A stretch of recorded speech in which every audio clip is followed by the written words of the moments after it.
Oh, that's a fish on there, boy. Wow. Cool, this is a nice bass. Cool. Right, good afternoon everyone, welcome back. So I've come out tonight on a little bit of a spur of the moment session really. It's a Sunday night, had me dinner and that, and I was sat down and I thought, you know what? Pretty nice night tonight, actually. I think I fancy it. It's very still, a bit misty actually. I thought it was going to be worse down there because normally the mist hugs the cliffs, but I've come out tonight, I've come down Allen Bay, for no other reason really than I was just feeling it. I was thinking about all the marks I could go to, and I thought, you know what, I've not been down Allen Bay for a while. Sod it, let's have a little rouse on it, see what we can get. So I know there was someone catching bream down Totland a little while ago, a couple of days ago. So if they're catching bream down Totland, every chance for a bream here. I've caught ungulates down here before this time of year. Always chance for bass and a decent conger down here. Pout standard everywhere, dogfish standard everywhere. So I thought, you know what, I'm gonna have a bash, see what we can get. So I'm fishing off the chairlift. Normally I like to fish down the beach. If you go about 200-300 yards down the beach, there's a little reef, or not so much a reef, more of like a spit that runs into the beach. It's a bit of a feature there. It is broken, sort of shingly rocks and stuff like that. So there's loads of rocks on all the way to the left under the cliff, and then there's loads of rocks to the right. But in between that, it's sort of broken and rocky. So not really any big drop-offs or anything like that. It's a steady incline going out to sea with rocks and sand and shingles. So in front of me here, there is actually a bit of a rock ledge that runs out to sea. And then to the left, there's a bit of a clearer patch. So I'm going to try and fish on that clearer patch to the left. But yeah, hopefully we get something. I'll get these rods set up and then I'll talk through my rigs and my bait and then we'll get fishing. Right, so I thought what I might do today is I might sort of talk about what I think the easiest rig to use is. The laziest rig, the easiest rig, whatever you want to call it. So what this rig here is you would have seen me use this before in other videos, but this is called an earth bar. So this is the perfect rig for someone who doesn't want to go through the hassle of making rigs, or someone that's maybe a beginner, doesn't want to tie rigs, not confident in tying rigs. This rig here is going to save you a lot of time, a lot of effort, and it is just a good rig in itself as well. So as I say, it's called the earth rig, or the earth bar, some people call it. It's a small bar, 4 or 5 centimeters long. Your main line ties on at the top, you clip your weight in at the bottom, and then you tie your hook length on to this little swivel that comes off the side. Now this is about as idiot proof as it gets. So your main line comes off here. I've got 60 pound. You can have as long as you want. If you watch Fishy Tom, you'll quite often see that he'll do these 15 foot long with multiple hook lengths for mackerel and stuff like that. But I use them for bass fishing, so do many people. I've got 60 pound mono on here, about 4 or 5 foot, and then I've got it down to 2 6.0 Varivash J hooks that I'm going to have running for a nice big bass bait out there. So this is the easiest rig you can use. It fishes really well. It's got a long flowing hook length, good natural movement to your bait, and overall just a really, really good rig to use. And it takes literally 2 minutes to tie up. I pre-tie mine up, but if you wanted to just grab a pack of earth bars, some hooks and some line, go down the beach, within 5 minutes you'll be baited up and casted out with one of these. So a little bit of sort of something, maybe a bit of tip for someone who's never seen one before, or someone who's a beginner that's watching at home. If you haven't got time and you're not confident, get yourself an earth bar. They're brilliant bits of kit and they fish really, really well. So I'll get these baited up and I'll show you what's on the other line and what bait I'm using, and then we'll get casted out. Right, so with this rig here, I'm going to turn my head torch off 1 sec. Ooh. What I've got here is this is half a cuttlefish. Now this is left over from my last session. I've just taken the head off of it and I've cut it in half, taken the bone out, and I've just whipped it up so it's in a nice big sort of cuttlefish sausage, if you will. So all I'm going to do with this, I've got the tail end down here and the bit that would be the head end at the top. I'm just going to nick through the top of it like that and come out like so. More pocket, I'll just put that elastic in this one here. Right, so then get my whip in on it, start whipping round. You mostly want to go around the hook and the hook, obviously you want to go around the hook. Mostly want to go around the knot and the eye of the hook, and then I normally just work my way down, going through the bend of the hook as well, and then down the shank. The reason you want to do your eye and your knot is so that your bait doesn't slide back and your hook goes into the bait. If you do your knot and your eye, it's very hard for it to go backwards because that's going to anchor it down, so it's not going to move it front and back. So that's sort of why you mostly see people go around the eye and around the knot of your hook length. So that's that coming out the top there. All I'm going to do is wrap this so this doesn't slide. and that's just going to come straight out the bottom of that cuttle bait. So I've got a big hook point here, and then one coming out the side as well, and the bottom. So that's going to go out on this bass rod now. I've got a 4-ounce gripper on there on my earth bar, and it's just going to get plopped out 30 yards for a bass. All I've got here is just a few little strips of squid, and I'm going to put these onto size 2 worm hooks. So these hooks have got barbs that go backwards down the shank of the hook so that your bait doesn't slide off as easy. So I'm just going to thread this through on here. The reason I'm using these is, one, because there's been a few bream about. They're a good hook for catching bream, but they're also a very good hook for catching anything like a pout or a whiting as well. And on the off chance there is a few of them about, I'm going to be using these, because I would not mind to catch a couple of pout or a couple of whiting for a bit of fresh bait. Or if they're even a good enough size, I wouldn't mind to actually eat them, because they are really good eating, especially whiting. I mean, pout are just as good, but whiting are beautiful, so I wouldn't mind to eat them.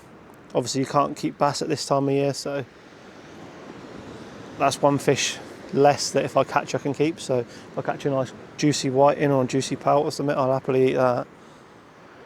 I'm not going to turn my nose up at that. So the top 2 hooks on this are size 2s, and they're on pop-ups, and this bottom hook here is just a 3-0. So the top 2 hooks are going to be fishing for a pout or a bream or a whiting, anything that's sort of up in the water column a little bit more, shall we say. And those pop-ups are just going to keep it moving. Hopefully it's going to keep it away from crabs if there's crabs there. And this bottom one, I've just got a big nice chunk of squid on a 3-0, and that's going to be there for any of the bottom feeders. Maybe there's a ray here. I've caught rays here before. I know other people that have caught rays here, so maybe there's a ray here, bass or a conger. Obviously a bass or a conger will take popped up baits, but a bigger bait on the bottom might be a bit more appealing. So I'm just covering all sorts of bases that I can with this one rig, rather than having one flapper and one big bait. I've got 2 bigger baits and a flapper sort of all in one really. So that's why I've got this rig. I'll plop this one out a little bit further, and then we'll get settled in and see if we can't pluck a few fish out for you. Right, so that's both the rods out now.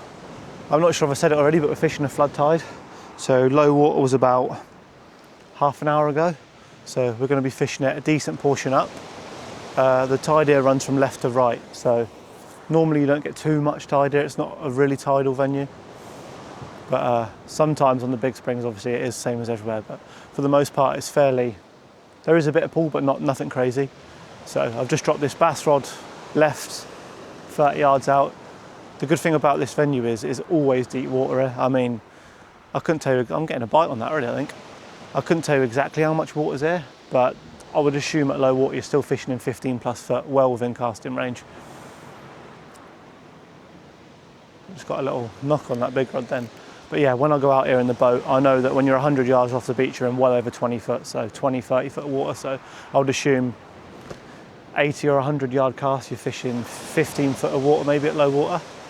If not, you're in well over 10 foot, so still plenty of water. And the thing about this venue is, out there is the Needles. You've got real deep water out in the middle of the channel. Anything can come out of the deep water, you never know. So that's the sort of pull of these venues. I know people that caught turbot here, bullace here, every type of ray you can think of, bass, bream, you name it, you can catch it here. Rockling are quite a common catch as well for you species hunters out there that want to catch something a bit out of the ordinary. It was a bite.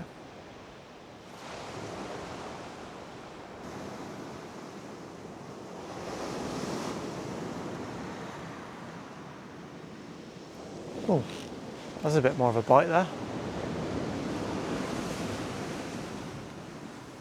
That's going, that is, whatever that is.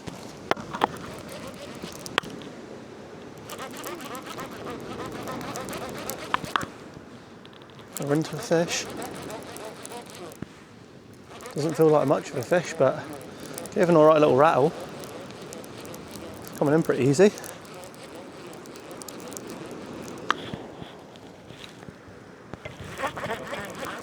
Oh, what's that then? Double shot or what? Oh yeah. Oh yeah. That's exactly what we want to see. Beauties. Little beauties. What did I say earlier? We want a couple of them for some fresh bait. And there we are. On the pop-ups just like they're supposed to. keeping that bait popped up mid-water, these little pout can come along and just smash the bait.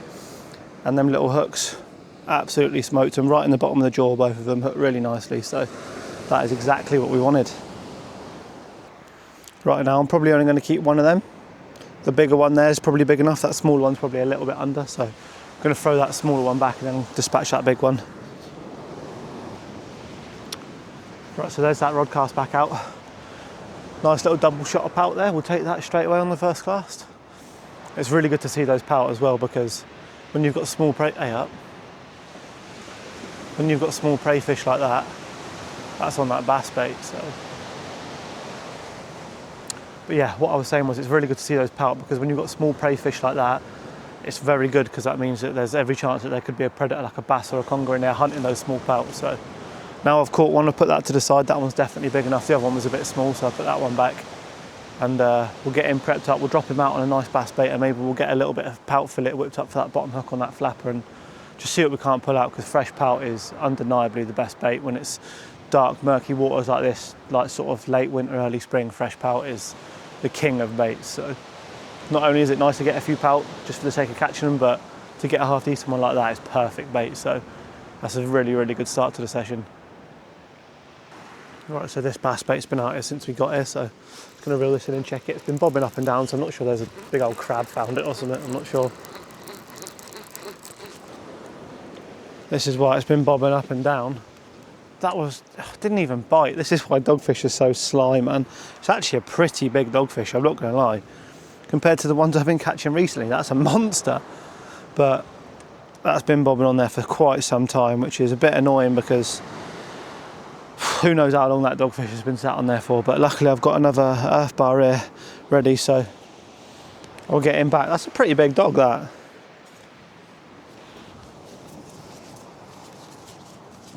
Unfortunately, those hooks are a bit beyond the realm of me getting them out, I think.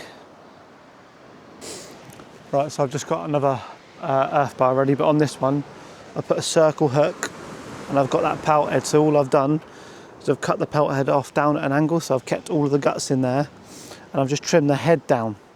And the reason I've trimmed the head down is because I want this hook point to be the furthest, coming out the widest part of the bait essentially. And if pout have got quite a diamond shaped head, so if I was to just hook this up through the lips, that top part of the head here is going to be too wide, so there's a chance that I might pull that out of the mouth of a fish and not hook it.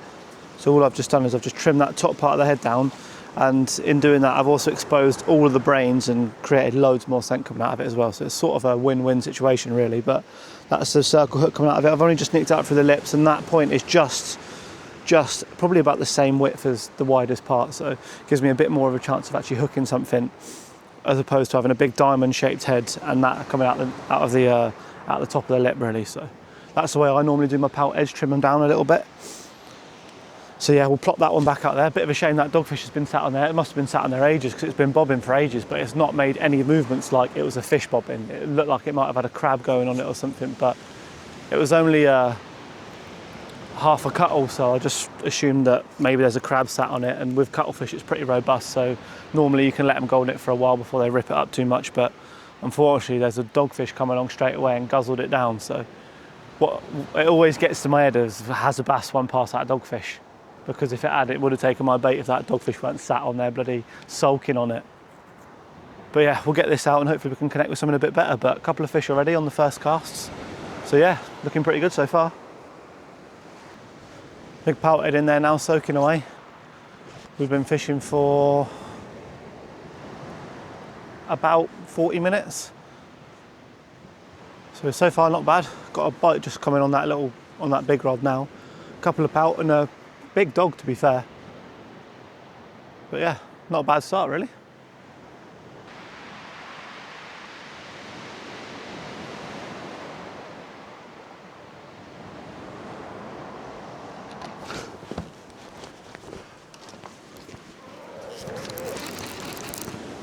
Oh, that's a fish on there, boy.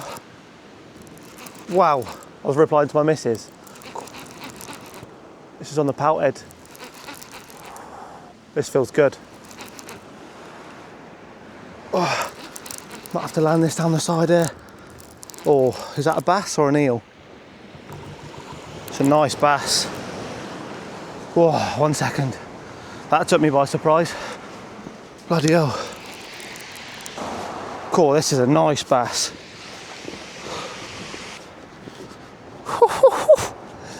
Yes, please. That is a beauty of a bass right there. Wow, I was texting my missus, seeing how her and the baby is at home, and I just see my rod butt move. Luckily I've got a circle on, so it set the hook for me, but wow. That is a beauty of a bass, wow. Circle hook, I'll just show you, look, doing its job right there in the corner. That should just pop straight out like that. God, that's why I use a circle hook, ladies and gents. That's on that juicy big pout head that I had. Just get you a little show of him. Whew. That's a beauty, that's a 4-pounder all day, I'd say. Look at that bad boy. Bit of girth on him. Just turn that light down just in case it's a little bit bright, because I'm having a little bit of problem with brightness on this thing, sometimes being a little bit too much, but I mean, that is an absolute pearler of a fish. Get in there.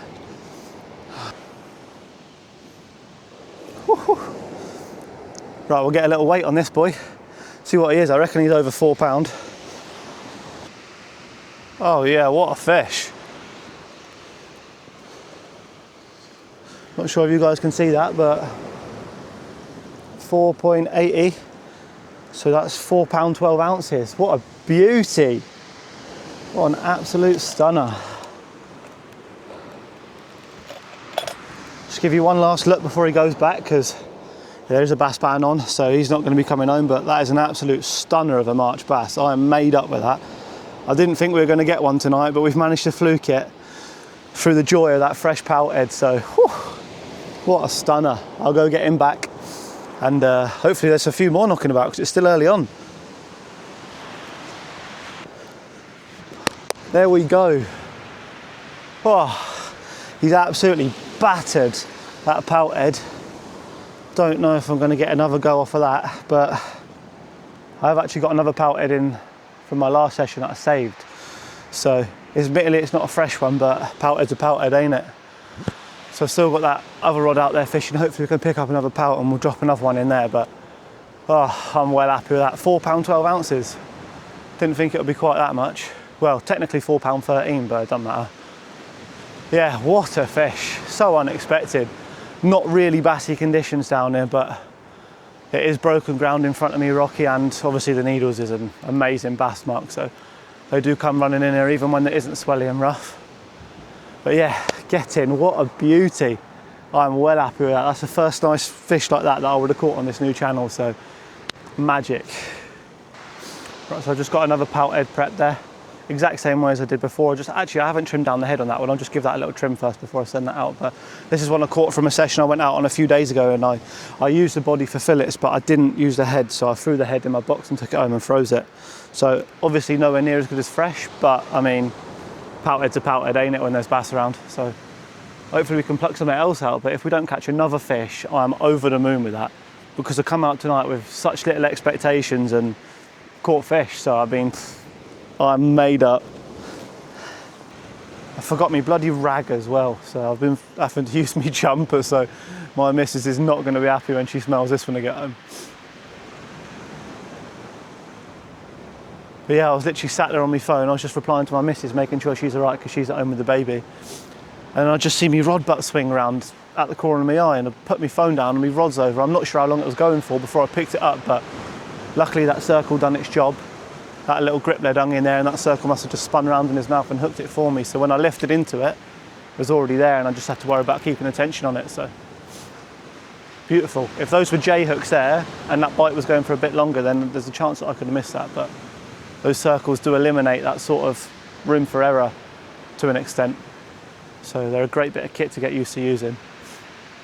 But yeah, another thing to say is that bass was had on the earth rig that I was talking about before. So really simple, easy to tie rig. I mean, the proof's in the pudding right there, ain't it? Put a grip lead on it, throw it out, circle hook, and that circle hook basically hooked it for me then, so just got to concentrate on reeling into it. So for those of you that haven't used it, or maybe you're new to fishing or you just don't want to make rigs and you haven't got the time, get yourself a load of earths, put a hook and a line on it and tie it on and cast it out. I mean, It's that easy. Right, so I've decided to change up the tactics a little bit. I've been fishing that 3/8 flapper on this big rod since I got here. I've had a couple of pout on it, but since that I've not had anything. So I thought, if there's bass like that roaming around, good chance that the pout probably aren't going to be feeding. So I'll put that away and I'll put on a clip down paternoster. So a bit of a bigger bait. I can throw this one out quite far. They're pretty easy and cheap to make, so I don't really care if I lose it because it is a bit of rough ground out there.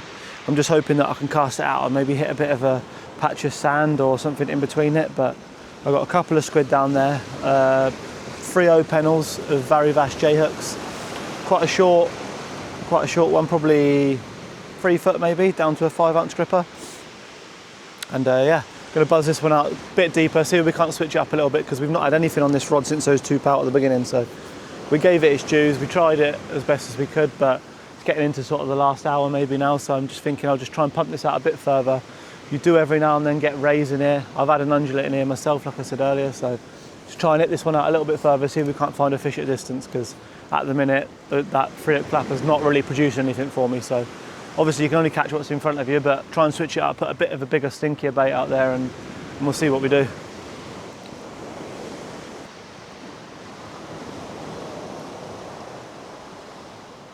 Oh, a bit of a bite on that green one there. Whoa.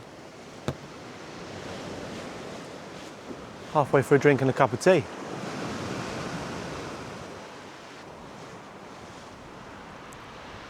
We've not had a strap eel all night and this is looking a bit strappy.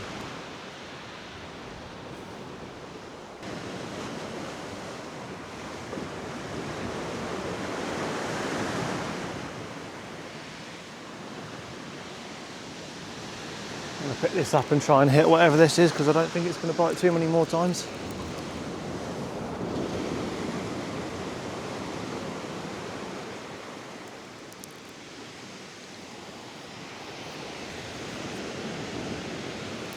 Or just drop me slack, whatever it is.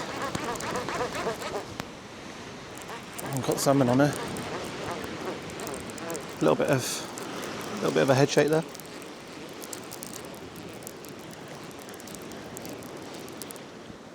Oh, a little bit of fight, might be a little eel or something.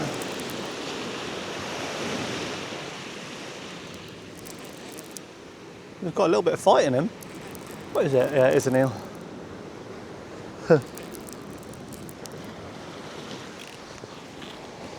Well, there we are. We've not had a fish for a little while, but clip down paternoster's managed to find one of these. I did cast this one out quite far, so don't know if that bit of extra range maybe helped, but either way we found another one and he's not hooked too badly, so I'll just be able to T-bar this one off over the side, so that's a bit of a result in itself.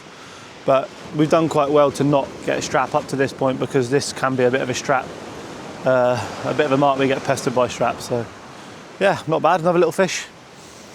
What species is that?